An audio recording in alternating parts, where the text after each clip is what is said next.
My name is Paisley, and I grew up in a single-parent home. When I was a child, my dad passed away, so my mom raised me by herself. I never felt sad about having just one parent. Even though my mom was always busy, I admired her because she worked hard to keep the architecture firm she and my dad started running. I wanted to be like her, successful in my career.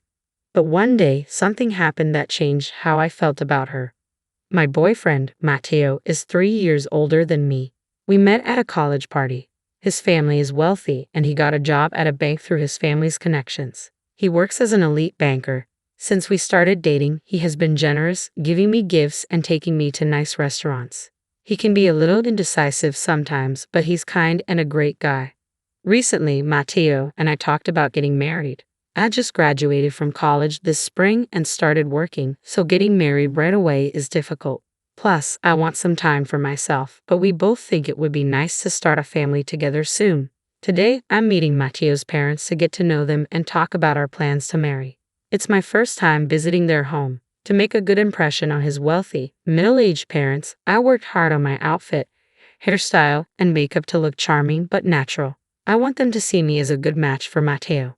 With these thoughts, I headed toward the front door to leave the house. "Mom, I'm heading out. I'm going to visit Mateo's house today," I said. "Oh, right. Make sure to be polite," my mom, who was working from home, said, looking up from her computer. "I know. See you later," I said, leaving the house feeling excited. After taking a train and a bus, I arrived at Mateo's house in the neighboring town. It's a huge house like something out of a fairy tale. I had Mateo tell me his parents' favorite cake shop beforehand, and I bought a cake there. I rang the doorbell. "Ah, Paisley, we've been expecting you." "Welcome," Mateo greeted me with a gentle smile as I stepped inside. When I entered the living room, I realized how spacious and grand the house was. The decor was elegant and fancy, making me feel the wealth of Mateo's father, who is a bank executive. "Nice to meet you. My name is Paisley," I said, feeling a bit intimidated but still smiling and bowing my head to greet them. "Welcome, Paisley. We're pleased to meet you. Please have a seat. I'll prepare some tea, so please wait a moment," Mateo's mother said warmly. "Paisley, I'm Mateo's father. Welcome to our home. Please make yourself comfortable," said my future father-in-law. Mateo's parents were kind, just as I imagined. They seemed like a perfect family in a fairy tale. We started talking over the tea and cake I had brought. His mother was a great talker, and his father was a good listener. Mateo joined in sometimes and nodded along to my stories.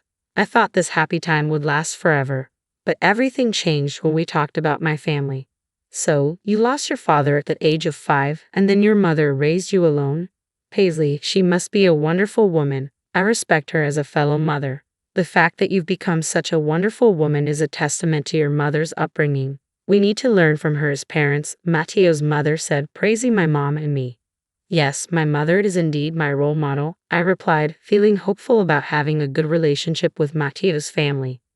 But then Mateo's mother changed her tone. "However," she said, "coming from a single-parent household and being self-employed, I'm afraid it's not quite suitable for you to become Mateo's wife." Mateo's father nodded in agreement, adding, "It's a matter of trust and stability. We're concerned about potential financial issues and the reliability of such a background." I was shocked. They had just praised me, and now they were calling me unsuitable. I didn't know what to say and instinctively turned to Mateo for support. "Mom, Dad, not this again. What does it matter, her family situation? It's a minor fact," Mateo defended me. But his parents wouldn't listen to him. "No matter the reason, we can't trust a family with only one parent. We'd be troubled if we were asked to lend money because of financial difficulties," Mateo's father said, looking more serious. "Besides, it's not common for a single mother to be able to send her daughter to college. It makes us suspicious if there was another man's support involved. We can't accept a loose woman as a family member. Our family has been bankers since my grandfather's time," Mateo's mother said. Her words hurt even more because they weren't outright insults. Mateo tried to argue back, but he couldn't convince them, and they ended up arguing among themselves. "We can accept that you're just dating her for fun, but you should consider the impossibility of marrying her. The lifestyle levels are too different between you and this girl. I think you'll end up breaking up due to differences eventually," Mateo's father concluded. Mateo couldn't argue back. He just listened to his parents quietly. Finally, he turned to me with his head bowed. "I'm sorry, Paisley. I can't marry you after all, he said. What? Just because I'm from a single-parent family, do I have to give up marrying you? I asked, feeling devastated. I don't want to say this either. Please don't blame me, Mateo replied, his voice strained. You knew about my family situation for a long time, didn't you? You even met my mother. Do you also think that my family and I are unsuitable for your family? I asked, hoping he would disagree. Mateo, who usually struggled to make decisions in situations like this, said nothing. His silence was the clearest answer. He must have thought that marrying me wouldn't be a good match, just like his parents said.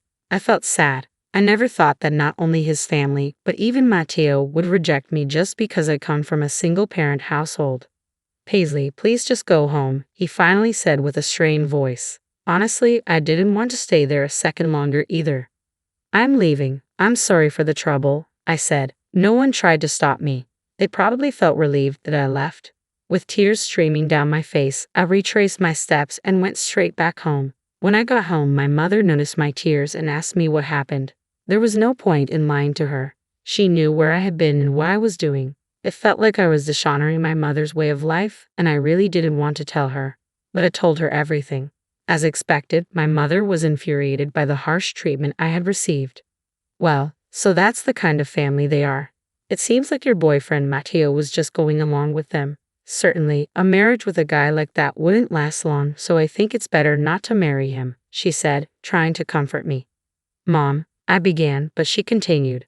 It must have been tough. You did well, my mom said. Even after hearing the terrible things that Mateo's family said about her, my mom still worried about me and hugged me. Then she asked, which bank does Mateo's father work for?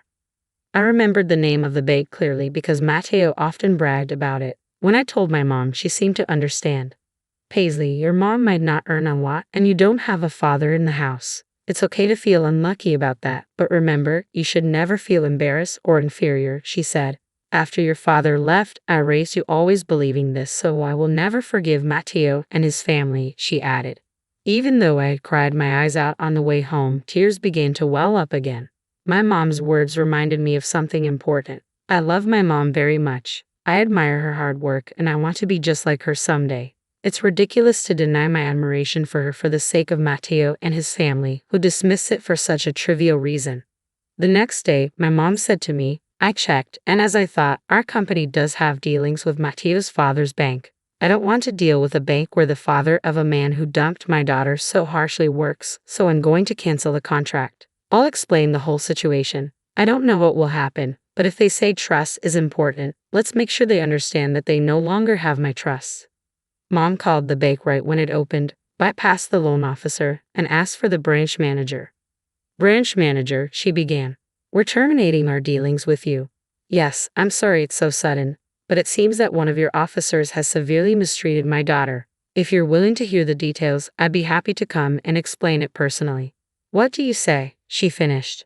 I overheard my mom's conversation just before I went to work. I knew she was going to terminate the contract, but I didn't know what would happen next. I didn't understand what it meant until a few days later when I got a call from Mateo asking me to meet him at a nearby park. When I arrived, Mateo and his parents were there. His parents were glaring at me. Mateo asked me in a troubled voice, my dad suddenly got fired, and when I asked why, they said it was because of my girlfriend. What on earth have you done, Paisley? In that moment, I understood everything. What it means to sever a contract and what it means for a banker to lose trust. It all became clear to me. If someone who lends and borrows money based on trust loses that trust, they essentially lose their livelihood. If there's a cause that erodes the vital trust from customers, it must be eliminated. In other words, his father was expelled from the company as the root of all evils that undermine trust. What I discovered later was that Mateo and his father, just like they did with me, looked down on customers who they considered poor, causing them all sorts of problems. It seemed it was only a matter of time before they were fired. The final straw was just a call from my mother. This wasn't something I accomplished through my own strength. I don't possess such power, but it was something my family did for me. I should tell them this proudly and confidently. You insulted my mother, so she retaliated with her power, I stated. Mateo's father responded incredulously, what?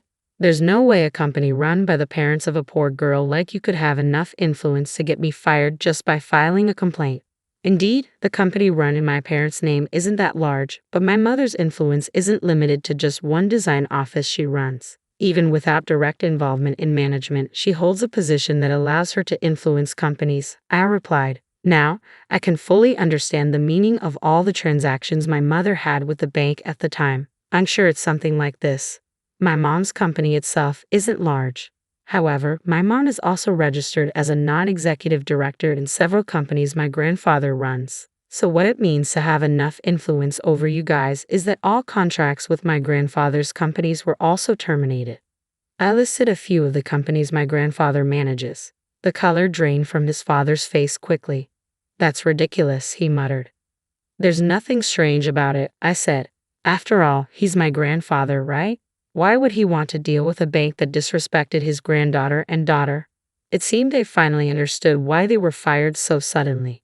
Their attitude completely changed. They fell to their knees right there, pressing their foreheads to the ground and sobbing. Even with this spectacle in front of me, I could only think of them as pitiful. Mateo clung to me, begging, Paisley, I'm sorry for everything.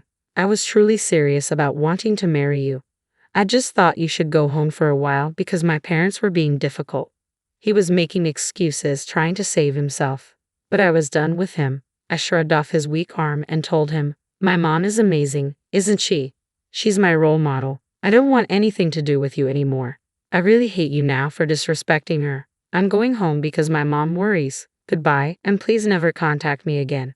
I turned and walked away. Too weak to chase after me, he could only watch silently as I left, kneeling on the ground just like his parents.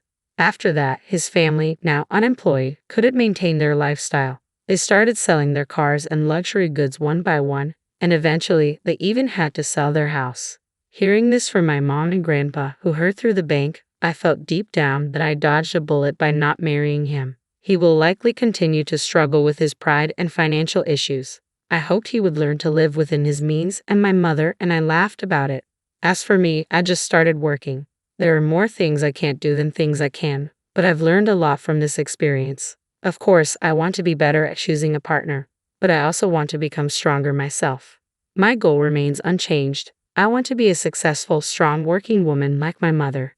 To protect and support my family like she does, I want to work hard every day to become a strong woman.